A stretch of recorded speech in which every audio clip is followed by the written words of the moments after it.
once again that we have decorated window treatments in Spidey motif just for this occasion. We're taking them with us when we go. And my name is Tom Chesek. On behalf of Rob and Cliff and the entire Asbury Park ComicCon family, including our hardworking volunteers, wanted to welcome you to our latest pulse-pounding, senses-shattering, gut-grabbing panel discussion. This one, a Marvel in the 80s. Now the 80s, from what I remember, just being a civilian reading Marvel comics, it was an era of Hostess Twinkie heroes, win a bike banners on the top of the covers, assistant editor month, the rise of the graphic novel and the specialty store, the fall of the comics code. It was an era of Gray Hulk, Dark Phoenix, and Black Spidey, of blowing up the Baxter Building and betting on Baxter stock, of epic sister imprints, licensed stars, and whole new universes, secret wars, and maybe not so secret conflicts. Marvel in the 80s was all that and more, and here at the Comic-Con we have convened a special session of the Breakfast Club to take us back to the future of comics. First, let me introduce a creative force who brought a refreshing touch of the enthusiastic outsider, the intellectual, even the existential, to bullpen titles like sure you did. Spider-Woman, Defenders, Daredevil during the 80s.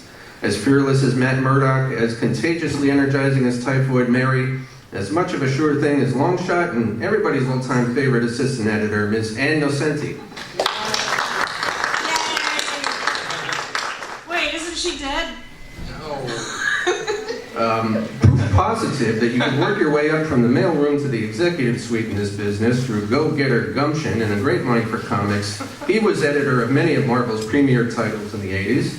His accomplishments include bringing Todd McFarlane to the bullpen and projects ranging from Transformers and Marvel Age magazine to the two-ply action of Hulk toilet paper. A warm welcome to Jim Salicrup. Thank you. Returning to our dais here at the Steinbeck Room, a true man of letters, an artist whose calligraphic kung fu has made a more perfect union of script and scribble for publishers that include DC, Image, Topps, Archie, and of course Marvel, where he's graced the pages of Thor, Fantastic Four, and more. With his anything but workman-like approach, who could it be but Mr. John Workman? The keeper of the keys to the crypt of continuity, the watcher of all pasts and futures, the essayist, archivist, and researcher whose monumental work on the official handbook of the Marvel Universe, Marvel Saga, Who's Who in the DC Universe, I think made possible the mega crossovers, the pan-cosmic events, and elseworld inclusions of mainstream comics, because we didn't have Wikipedia in those days. We had to look up all your stuff to find out what was going on. And he did it all without benefit of an online database. Bow before the awesomeness of Peter Sanderson. All right, folks. Well, I'd like to kick it off by just kind of asking everybody all around, whoever wants to field this one first, just when exactly did the 80s begin at Marvel? What was the signifier that said, all right, now it's the 80s, and this is the era that we're dealing with here? I'd say it's probably the combination of the big two epics from the Claremont Byrne X-Men, which would be the Dark Phoenix saga, which pretty much ended the 70s up until 1980, and then Days of Future Past, and Frank Miller taking over Daredevil as writer and artist. Those are the two big creative events that marked the start of that decade as far as I'm concerned. See, we're very lucky to have Peter here today, because when they asked me that question, I would have said 1980. And I would have said the day Jim Salicrup was hired. Which would have been in 1972. Oh, oops. All right, well, when did the 80s end at Marvel then? What brought it down and made you realize that, okay... It may still be happening. Yeah. Well, it was a pretty pivotal decade, certainly as much as the 60s were. Well, Peter's pondering, so like he's going to give us a very I'd sort of thoughtful think that the transition would be to, it sort of be like the rise of people like Jim Lee and Rob Liefeld, the guys who became the Image guys. That really was a new generation at Marvel. Now, how about behind the scenes as far as you know, the rise of the convention scene, the rise of the comic specialty shop, that certainly had a big influence on the content, I think. Content started taking its cues from the feedback that you were starting to get from the public through these vehicles, like direct sales and conventions, I mentioned. Agree? Yes. Go ahead. Yeah. Yes, because of what? No. Oh, I Because of the direct sales market, you didn't have to do comics just for what was considered to be mass appeal, so that you could do comics that were about characters, about themes that would reach a more elite group. That, you know, so like the epic line would be aimed at those kind of readers. You could also, this also meant that particular writers and artists like Chris Claremont or Frank Miller or John Byrne or Walt Simonson would have big followings, and that you could aim books towards them. And so, yes, so that made a big change, and by the mid-'80s you get all these revolutionary books at Marvel, DC, and elsewhere. You know, that's the Dark Knight and Watchmen and so forth, and that's a result of the direct sales market making this possible. Yeah, the only problem I had with all that is, particularly when Peter's saying, you know, mass market versus the direct sales market, which is perfectly great, except I think what happened is the shift sort of went way too far to catering to just what they considered the fan market, and sort of forgetting how important you know, the mainstream audience was, and places like getting the comics in 7-Eleven, and you know, nothing would be more heartbreaking to me than when I would go to our sales department and they would have a map on their wall with little pins in it showing where all the comic book stores were. And you know, on the East Coast, West Coast, everything was sort of good. But if you looked in the middle of the country, there would be entire states that would have maybe 1 pin or 2 pins in it. And I just thought, this is not a good situation. You know, we got to, you know, Marvel and comic books in general, when I was growing up, was something that was easily accessible. And so as silly as those, you know, the Toys R Us banner on the cover and the Hostess Twinkies ad and all those kind of things, there was something really, I think, important about having comics being available as widely as possible. I think as much as I was also one of the people, you know, that loved, hey, we're going to be doing all these special cool things for the real fans of comics, and we could do far more experimental material, et cetera, I think it was also important to keep doing, and Marvel did. I mean, there was some incredibly successful mass market mainstream comics that were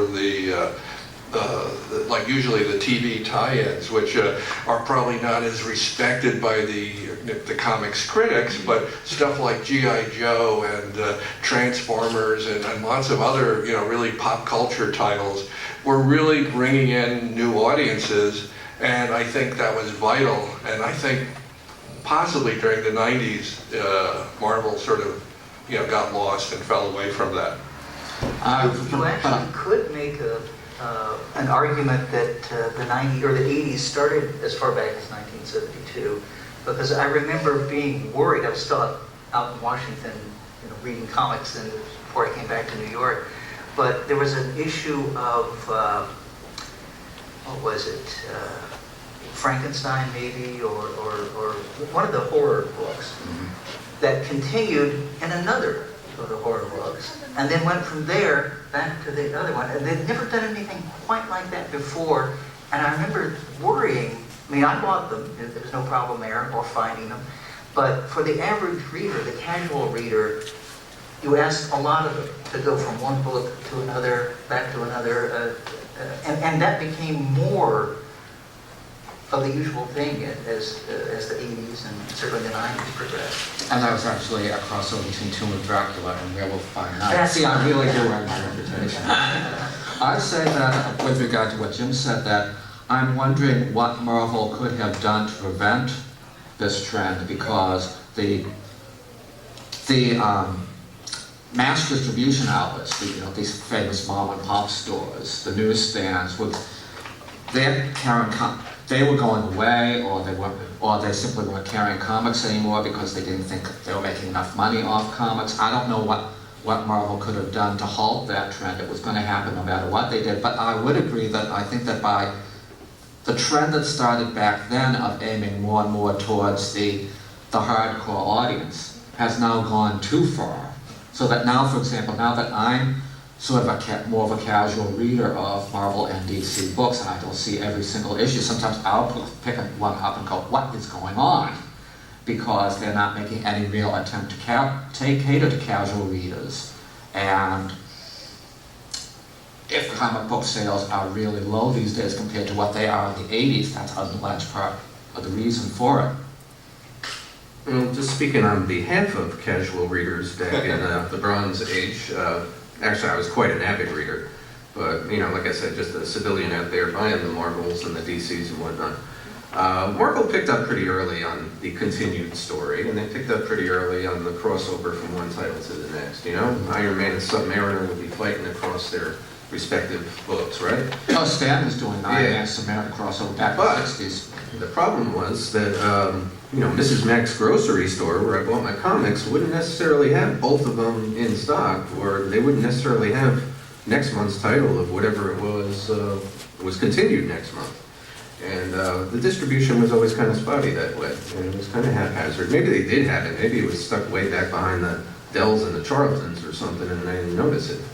But, until the rise of the comic shop, you could never really be guaranteed of getting every issue of everything unless you subscribed to it.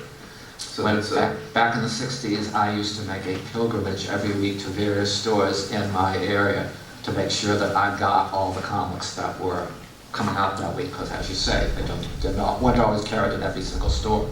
Well, what you would do is you would bug Mrs. Mac or whoever it was and make sure she ordered it and make sure it was there on the box when she got it in. Yeah, well, just another aspect of that was, I remember, buying and loving Marvel during the 60s, and it's kind of unbelievable to see how much it's changed now, where Marvel comes out probably with more comics in 1 week than probably they came out in a whole month back in the 60s, when with maybe a dozen titles. So what that really translated to was maybe 4 comics a week, Marvel comics, that you were really eagerly looking forward to. And there's something about the whole comic book collecting aspect of it that was, even though the distribution wasn't all it could be. I remember when Marvel, I guess 68, Peter, when Silver Surfer #1 came out, that was like this holy grail as a kid who would haunt all the local comic book stores. I gotta get Silver Surfer #1, it's so exciting. And for some reason, maybe it was the 25-cent format, it was just, I couldn't find it anywhere. And part of, it was almost like a moral test, because I remember tagging along with my mom she was visiting one of her friends who had older sons who were out at the time, and they said, oh, you could go play in Joe's bedroom, he had stuff in there and comics you could read. And by his bedside was a copy of Silver Surfer #1. And it was like my conflict, what do I do? And I could slip it under my shirt, nobody will know. But I grew up reading Comics Code approved comics, and I knew that was wrong, and I wouldn't do that, so I didn't. But but there was something, like Stan Lee had me completely addicted and under his spell. So even if, I couldn't pick up all the parts of a story, as frustrating as that was, that sort of encouraged me to get more involved in this world. And there were little classified ads in the comics where you could buy overpriced back issues. I mean, I think back then, what was Spider-Man #1 going for, $100 or something? Something like that. And, so it was very exciting. But yeah, I think when you ask the question, what could Marvel have done? I think places like 7-Eleven, for a lot of kids during the 80s, was maybe one of the first places where they bought their first comics, and they would go there on their bicycle and they would use their own money to buy these things they loved, and it was meaningful to them. And I think what was happening is, I think if Marvel paid more attention to what was going on with the newsstands and looked at it as, maybe we should all, we should keep it like at a sizable amount of titles. And these are going to be very much specifically, like Amazing or Fantastic Four. These are always going to have to appeal to, a mainstream audience as well as the direct market, which they did to a certain extent. And just keep it more, containable in a sense. I think it would have been able to survive. I think what would happen is stuff was just sort of pumped out and cranked out, and 7-Eleven would be overly conservative at times, so it would just take a couple of complaints about certain stories that people didn't like for whatever reasons, and they would pull all the comics out, and it would be over. And it's like, I'm not even sure if they're carrying comics anymore, but I still think that's a huge thing. And I think today, even I believe Marvel's taken, stopped.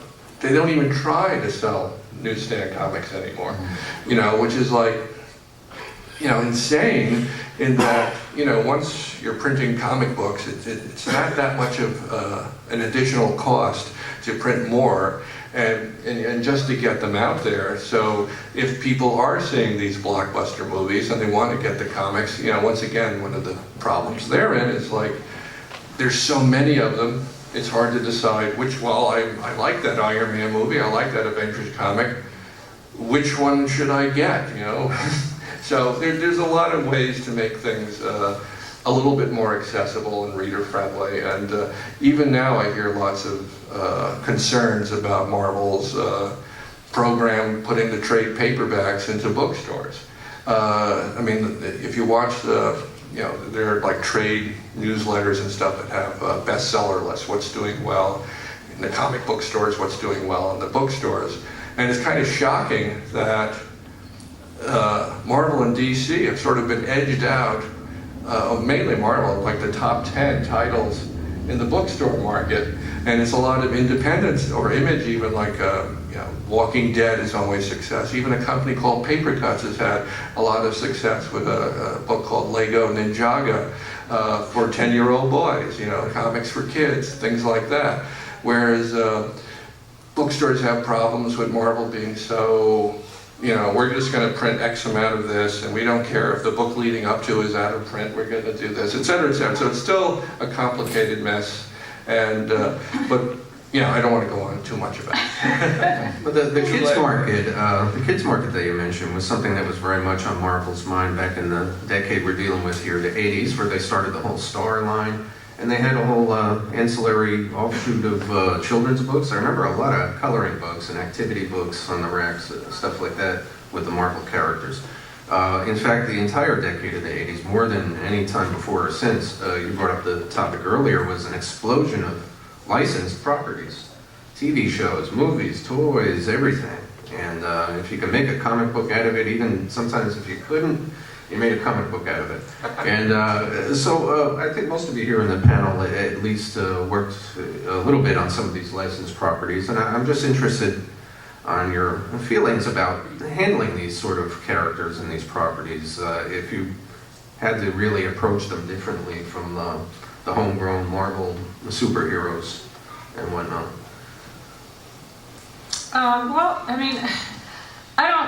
This is very educational for me because I didn't know any of this stuff. I can't really address the business end of things so much. I was more in the bullpen making comics. But I do remember I was in charge of all the X-Men books, all the New Mutant books, and then also some licensed stuff, like he was saying, the ROM, Micronauts, and Star Wars. And I don't really remember having much, there was never a problem with ROM and Micronauts, because it was, I think Bill Mantlo wrote them both.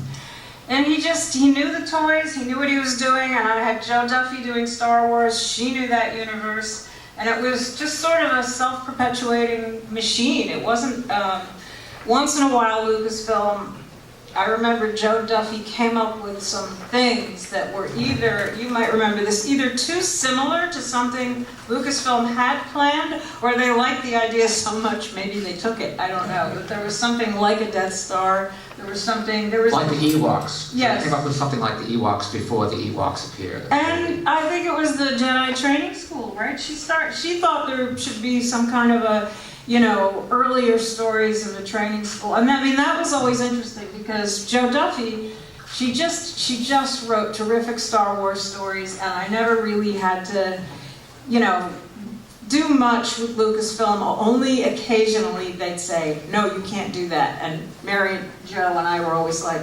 And then sure enough, there'd be something like that in the movies. So, you know.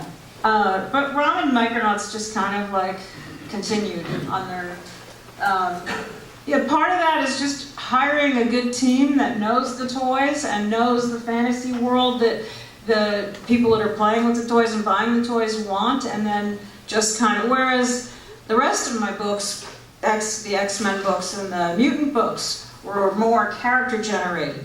So if there was a toy line, it came out of the character rather than the other way around.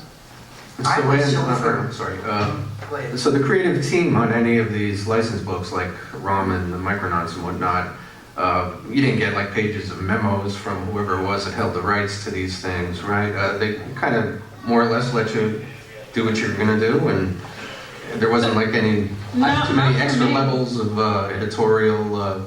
Maybe feedback for on some them. of the other toys, maybe G.I. Joe or. Well, there was one Star Wars thing that came up when I was editing, and I can't remember who I inherited the title from, but David Michelinie was the writer, Walt Simonson was laying it out, and I think Tom Palmer was doing finishes. It looked great. It was, you know, doing really well, and I thought, well, I don't have to do too much here. And there was one cover in particular that I think Walt drew.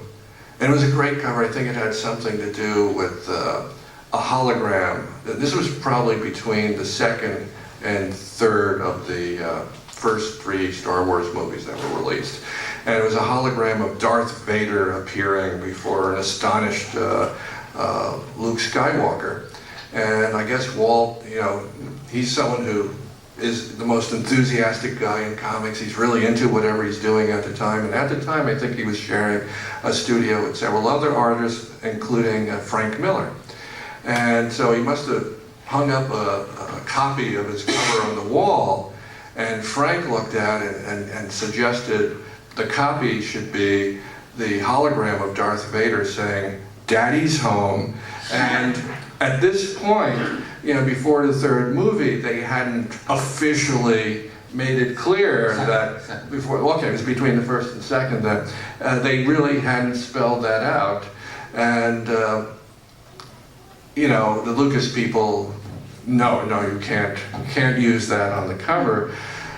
So I had to go back to Walt and say, how strongly do you feel about that, you know, the saying that on the cover? And he says, I feel very strongly about that, Chip. The Lucas people don't want us to do that, Walt. Well, then I'm not going to do the book anymore. So, you know, what could I do? The Force wasn't with me that day.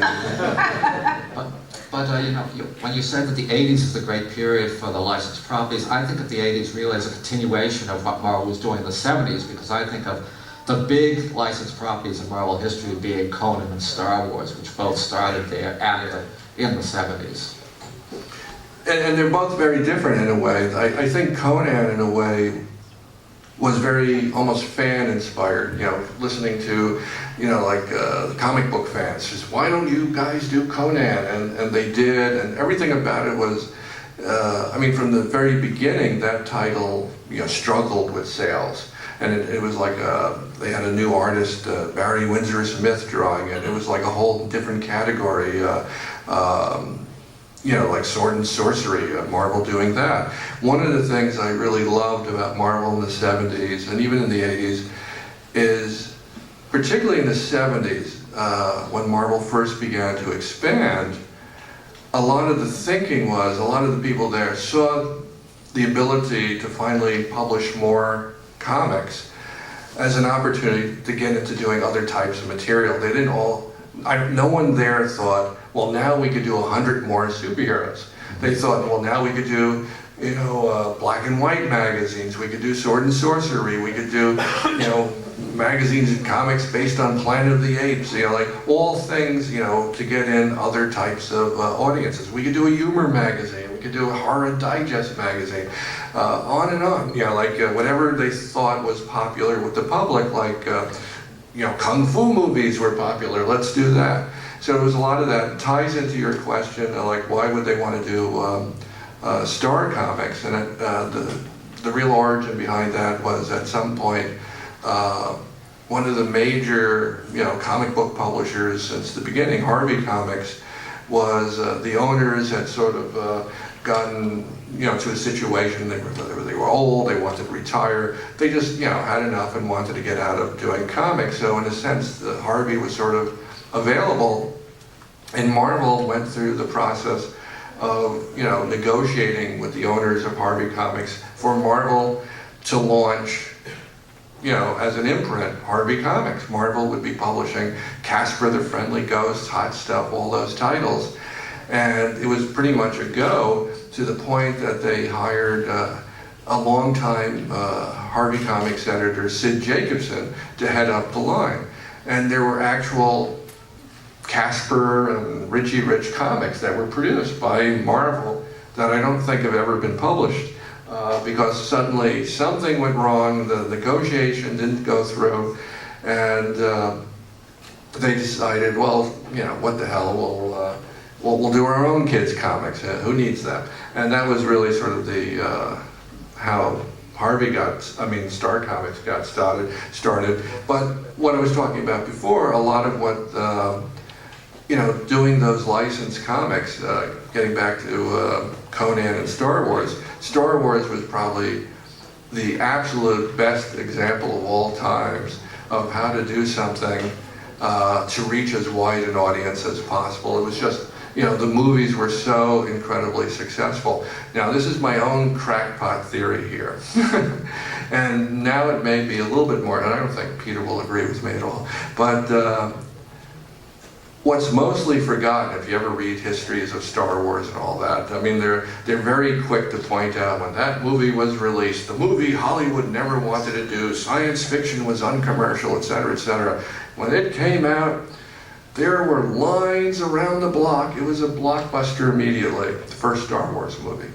And what's forgotten is that it was very important to Lucas and the people who were going to promote that movie to get comic book fans behind it. You know, there were specific people that their job was to go to the San Diego convention and announce that this movie was coming. It was important that they went to Marvel Comics and had Marvel 6 months before the movie came out launch a Star Wars comic book, which that was still at a time when Marvel wasn't publishing all that many comics. So whenever there was a new title from Marvel, it was incredibly exciting. And so for 6 months, you know, kids were reading these Star Wars comics, and then the movie came out in a weird way, and I'm no longer with Marvel, but it's almost as if that was the first big blockbuster Marvel comic movie, in that when, you know, it came out, there was this audience that had an idea of what to expect, was all pumped up for it, and it, you know, became so huge. And fortunately, the comics continue to be so successful for Marvel that it wasn't one of those things where people, you know, had to think about it. It was like, you know, no outreach was necessary. What Marvel, it was so successful. I worked on many of the reprints of the first 6 issues, and Marvel did a great job back then of getting, you know, treasury size reprint, little paperbacks that would be sold in mass market bookstores, bags of all the comics would be sold in like, you know, department stores, chain stores like that. So there really was a much more conscious view of reaching as wide an audience as possible. And that was probably maybe the best example of doing it. And I still consider although it's gone full circle now, Lucas and Marvel are now part of the same company. But I think one of the biggest mistakes Marvel, two of the biggest mistakes Marvel made was letting the license to both Conan and Star Wars go.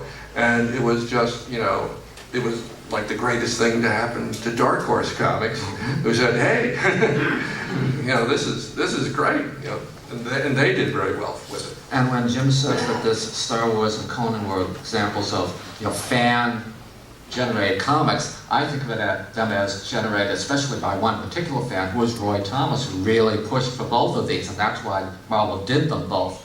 And again, it's what George Lucas thought highly enough of Marvel Comics that he wanted Marvel to do it, and persuaded Roy, who persuaded Stan. And well, the Lucas connection ran two ways, of course, and resulted in the Marvel movie of the 80s, Howard the Duck. Which I guess was the Marvel movie of the 80s, right? I can't think of another one, was there? With Probably Marvel the character? TV stuff, Yeah, unless you want to count the Conan movies. Now, the Conan movies weren't so bad, I don't think. They were successful. Yeah, they were successful. the Conan right? movies You probably kind would of not felt have happened without proprietary. the comics. I think that at the time the Conan movies came out, Conan was thought of much more as a comic book character than as a pulp magazine character. And by the 90s, you had those weird, unreleased New World pictures, like the Captain America with J.D. Salinger's son, and the Fantastic Four that nobody saw originally, right? Well, that was a contractual thing where, in order, Marvel, unlike today, where it's owned by Disney and can make it's one blockbuster after another. One of the reasons they had trouble, getting their movies made, unlike DC, which was owned by Warner Brothers, so Warner Brothers could make Superman or Batman movies. It was all the same corporate family. With Marvel, usually movie companies, particularly post the success of Star Wars, did not want to invest all the money it would take to make a major superhero motion picture without getting a piece of the merchandising and all that other stuff that makes it profitable for the movie studios. So that left Marvel at the mercy of really the smaller studios that were willing to just make the movie and let Marvel keep all the licensing and other revenue. And so that meant they made a lot of bad deals, and sometimes to keep those deals going, it's a sort of a pay-or-play contract, they call them in Hollywood, that unless you actually make the movie within a certain time period, if you don't, it'll revert back and you lose the rights to make it. A recent example of that was the Daredevil movies. They made one, they made the Elektra movie, and they probably weren't thrilled with the results, and nor was the audience probably. So they sort of let it go. So Marvel has the rights to do Daredevil again themselves if they want to do it. But Which they're doing for Netflix now. yeah, so the other studios other than Marvel that have Marvel properties, like Sony with Spider-Man, Fox with X-Men, etc. They're seeing how well Marvel's doing, so I don't think they're going to let those go. But the Fantastic Four movie, in order to hold on, I think it was Canon Films.